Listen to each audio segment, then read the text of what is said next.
Hello everyone, welcome to Atap. My name is Niharika Walia Bhatnagar और आज मैं आपके साथ में हूँ for JAIIB Parakram series. I hope आपने अभी तक हमारी YT booklet PYQ booklet check out की है। अगर नहीं की तो जल्दी से देखिए, आपको प्रीवियस ईयर सारे क्वेश्चंस उसमें मिल जाएंगे। सो प्रीवियस ईयर क्वेश्चंस का आइडिया होना एक अच्छी चीज़ होती है क्योंकि आपको पेपर का लेवल पता चल जाता है। चलिए शुरू करते हैं आज के टॉपिक से। आज का टॉपिक है chapter number 8, bills of exchange. Bills of exchange क्या कहता है? देखिए, कुछ ना ज़रूरी चीज़ें होती हैं जहाँ पर ना हर बार मेरे पास पैसे नहीं होंगे। होता है ना ऐसा। ज़रूरी तो नहीं है कि अगर मैं बिज़नेस शुरू कर रही हूँ और मेरे पास हर टाइम पैसे पड़े हों। जब मेरे पास पैसे नहीं होंगे तो क्या होगा? मैं ना सप्लायर के पास जाऊंगी, उनको बोलूंगी सर मेरे पास ना अभी तो मेरे को आपसे सामान तो चाहिए, बट ना अनफॉर्चुनेटली मैं आपको ना अभी पैसे नहीं दे सकती। मैं ये बात कर सकती हूँ उनसे। अगर सप्लायर से मैंने ये बात करी एज अ कस्टमर, मैंने उनको बोला कि आप मुझे 1000 के गुड्स आज क्रेडिट पर दे दीजिए। उन्होंने बोला ठीक है मैम, लेकिन आप मुझे प्रूफ तो दे दीजिए, मैं तो आपको जानता भी नहीं हूँ, आप कौन हो। मैं कहा सर आपको पैसे मिल जाएंगे। वो कहता मैं आपकी बात मान गया कि आप मेरे को पैसे दे दोगे, बट आप प्लीज़ मेरे को फिर भी आप मेरे को बताओ, आप ना मेरे को सिर्फ अश्योरेंस दे दो कि आप मेरे को पैसे दोगे। तो मैं एक रिटर्न प्रूफ में उनको दे दूंगी कि सर आपको पैसे मिल जाएंगे। वो मुझे गुड्स दे देंगे, मैं उनको वो रिटर्न फॉर्म में दे दूंगी, यानी वो बिल हो सकता है। So whatever the case में be, it there can be multiple things. So जब ऐसा कुछ होगा तब क्या होगा? उस केस में एक रिटर्न डॉक्यूमेंट में ये सब स्पेसिफाई किया जाएगा। उसको कहते हैं इंस्ट्रूमेंट ऑफ क्रेडिट। ये क्रेडिट इंस्ट्रूमेंट है एक। यहाँ पर बिल्स ऑफ एक्सचेंज जो है या प्रोमिसरी नोट, ये दो इसके टाइप्स होते हैं, बिल्स ऑफ एक्सचेंज और प्रोमिसरी नोट। इनमें थोड़ा सा फर्क है, वो भी हम समझेंगे इस वीडियो में आगे।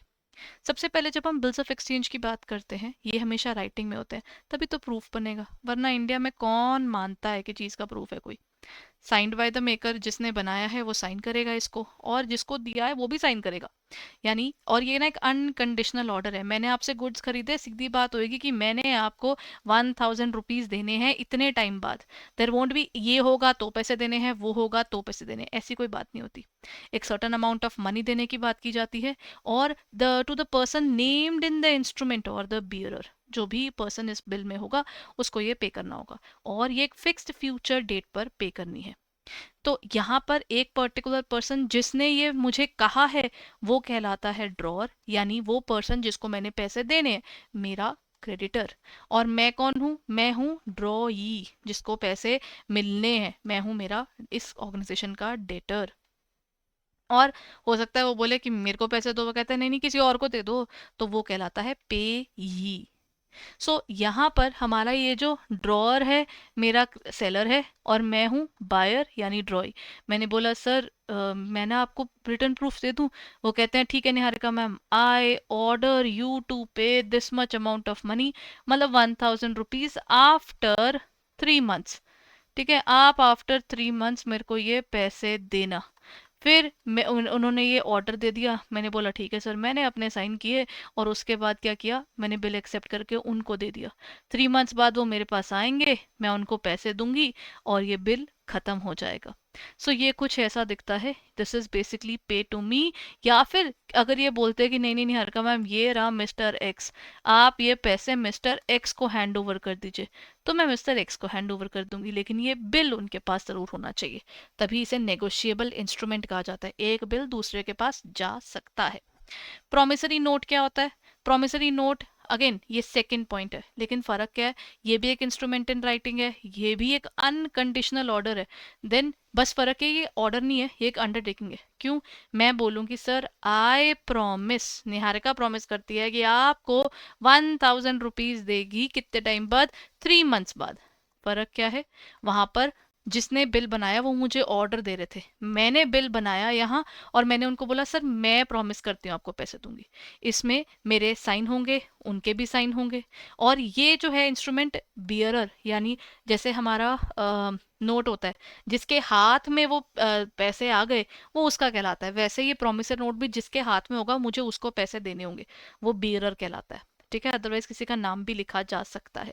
और ये हो सकता है कि आज ही देने पड़ जाए, या मतलब जिस टाइम उनका मन करेगा वो मुझे तब पैसे मांगे, या बोले निहारिका मैम इतने महीने बाद आप पैसे देना मेरे को। ठीक है। ड्रॉअर होता है यहाँ पर जो दे रहा है, ड्रॉई जिसने बिल एक्सेप्ट किया। मेरा क्रेडिटर जो है उसको तो पैसे मिलने हैं, वो तो प्रॉमिस लेकर खुश हो जाएगा कि अच्छा निहारिका मैम प्रॉमिस कर रहे हो, आप इतने टाइम बाद मुझे पैसे दोगे। मैंने बोला हाँ जी सर। तो प्रोमिसरी नोट में क्या होता है, एक होता है प्रोमिसर, यानी मैंने प्रॉमिस किया। यहाँ पर निहारिका जो है वो प्रॉमिस कर रही है कि सर मैं आपको 1000 रुपीज दूंगी। ठीक है। आफ्टर 3 मंथ्स प्रोमिस टू पे। मैं ड्रॉअर हूँ, यहाँ पर मैंने बिल ड्रॉ किया है। मैं हूँ डेटर जिसने पे करने हैं। और क्रेडिटर खुश होके बैठा होगा, ठीक है निहारिका हमने प्रॉमिस कर दिया, पैसा आ ही जाएगा। मैं प्रोमिसर हूँ, वो आते हैं प्रोमिसी। ठीक है। ये पार्टीज बेस्ड पेपर में बहुत बार क्वेश्चन पूछे जाते हैं, इट्स सुपर इम्पोर्टेंट। ठीक है। Then comes promissory note. कैसा दिखता है? जो प्रोमिसरी नोट है वो एक डॉक्यूमेंट है जो सिग्निफाई करता है रिटन प्रॉमिस, जहां पर इशुअर टू पे, मतलब ओवरऑल क्या कर रहे हो आप, प्रॉमिस करते हो जो पर्टिकुलर पर्सन। देखिए एक केस में आपका क्रेडिटर बोलता है बिल्स ऑफ एक्सचेंज में, वो आकर बोलता है आप पैसे दोगे। मैंने बोला ठीक है सर दे देंगे पैसे। वो आपका ऑर्डर कहलाता था। ये ऑर्डर थोड़ी है।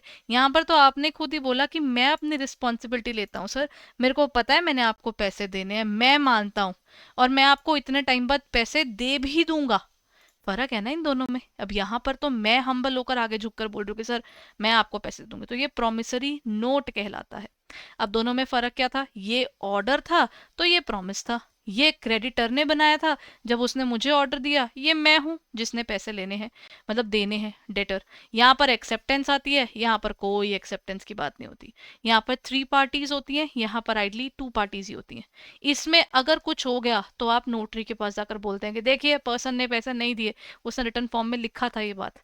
प्रोमिसरी नोट में ऐसा नहीं जरूरी। तो इसका मतलब प्रॉब्लम ये है कि अगर मैं लीगल बाउंडिंग की बात करूं तो हमारा जो बिल्स ऑफ एक्सचेंज है, it has a stronger impact than the promissory note, isn't it? तो ये बड़े इंपॉर्टेंट एलिमेंट्स हैं for the examination as well. अब बारी आती है इसके अंदर, जो अकाउंटिंग के पर्पस के अंदर बात की जाए तो दोनों में कोई फर्क नहीं है। इनमें एक्चुअली कोई फर्क नहीं है, बस आपको लीगली या थ्योरेटिकली पता होना चाहिए इन दोनों के बीच का असली डिफरेंस क्या है। अच्छा, अब बारी आती है इसके प्रॉमिसरी नोट या किसी भी बिल की ड्यू डेट को समझने की भी। ड्यू डेट का सिनेरियो क्या होता है? देखिए ड्यू डेट मतलब जिस डेट तक आपको वो बिल पे करना है। अब हो सकता है वो किस किस बेस पर डिसाइड हो सकता है जो आपकी डेफिनेशन क्या है, मतलब हम बात कर रहे हैं टर्म या टेन्योर की। मैंने पीछे बोला था ना 3 मंथ्स का बिल है जी, तो वो जो 3 मंथ्स है वो आपके बिल का टाइम है। मेच्योरिटी डेट क्या होती है? जिस डेट तक वो बिल पे ऑफ होना जरूरी है। एक्सेप्शन क्या है? Bills payable on demand eight site. एक होता है जब आप मुझसे पैसे मांगोगे मुझे तब आपको देने हैं, या फिर दूसरा जब दिखेंगे तब पैसे देने हैं, या फिर जब सामने वाला प्रेजेंट करेगा कि मैम समय आ गया मैं आपको पैसे दे दूं, वो वाली भी चीज आती है। तो ये होते हैं टर्म या टेन्योर को एक पर्टिकुलर नंबर ऑफ मंथ्स या डेज में ना बांटना, उसको हम एक्सेप्शन बोलते हैं। नॉर्मली पर्टिकुलर टाइम डेट सब डिवाइडेड होता है। आप कैसे कैलकुलेट करोगे ड्यू डेट को? स्टार्ट कीजिए विद बिल डेट, उस बिल की डेट से शुरू कीजिए, उसमें जितना टाइम वो ऐड करने को बोलता है उतना ऐड कीजिए। लेकिन as per negotiable instrument act आपको 3 डेज ग्रेस पीरियड उसमें ऐड करना होगा। जो भी आपका टेन्योर है ना उसके अंदर आपको और 3 डेज ऐड करने हैं, इट इज रिक्वायर्ड। ठीक है। 3 डेज का टाइम पीरियड होता है। बट व्हाट इफ अगर वो किसी पब्लिक हॉलीडे पर आ जाए, तब क्या करेंगे? अब उसको भी समझते हैं।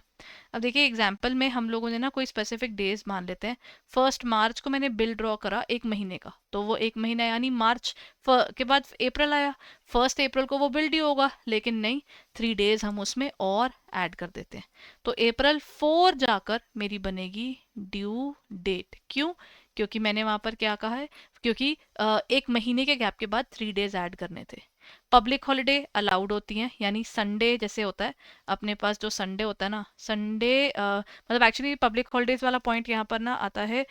हम लोग जैसे मान लेते हैं होली दिवाली आ गया, राइट? इन दिनों पर तो हमें पता ही है कोई पैसे ड्यू नहीं होंगे, हमारे कंट्री की पब्लिक हॉलीडेज है। उसके अलावा लेट्स टेक इट, अगर 15 अगस्त की बात हो तो 15 अगस्त को जो अमाउंट होगी वो हमें स्पेसिफाई करनी है।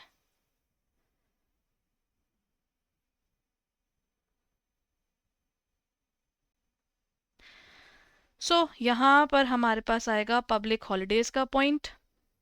Once we are done with public holidays, इसमें या तो हम एक दिन पीछे जाएंगे, यानी इसमें क्योंकि डिवाइडेड है ऑलरेडी तो 1 डे पीछे जाना पड़ेगा। और अगर बाद की बात करते हैं, यानी कोई इमरजेंसी आ गई, कोई कुछ प्राइम मिनिस्टर का कुछ हो गया, प्रेसिडेंट का कुछ हो गया, तो उस समय पर एकदम से छुट्टी दी जाए तो आप एक दिन आगे चले जाएंगे।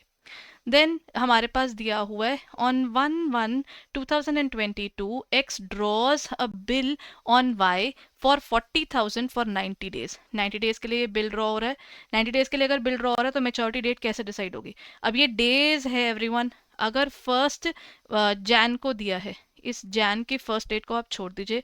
इसके बाद कितने बचे हैं? 30 डेज ऑफ जैन है, देन 28 डेज ऑफ फेब है ना, आपको 90 डेज पूरे करने हैं। और 31 डेज ऑफ मार्च हो गए, तो ये आपके 89 डेज हो गए। एक और दिन ऐड कर लीजिए, ये हुआ जैन का दिन, ये हुआ फेब का दिन, ये हुआ मार्च का दिन, मार्च के नंबर ऑफ डेज, और ये आ गया अप्रैल का। अप्रैल 1 एज सच ड्यू डेट बन रही थी, बट क्या होगा इस केस में एवरीवन? 3 डेज ग्रेस भी तो ऐड करने हैं ना। मैंने ना यहाँ पर ब्रेकअप दिखाया है, हम इस ब्रेकअप के हिसाब से चलते हैं, बिकॉज 90 डेज पूरे करने हैं और मेरे पास मंथ वाइज चलना है। जब हमने मंथ वाइज चलना है तो इस हिसाब से मेरा 4 अप्रैल वुड बी द टाइम जिस पर मेरे को वो पेमेंट करनी है। ठीक है, so this is how we define the term due date. चलिए, that's it for the day everyone. I hope ये पर्टिकुलर सेशन आपके लिए हेल्पफुल रहा। अगर आप किसी भी तरह से हमारे कोर्सेज को देखना चाहें तो ये रही हमारी कोर्सेज की डिटेल www.edutap.in, यहाँ पर आप जा सकते हैं, या फिर hello@edutap पर आप मेल कर सकते हैं।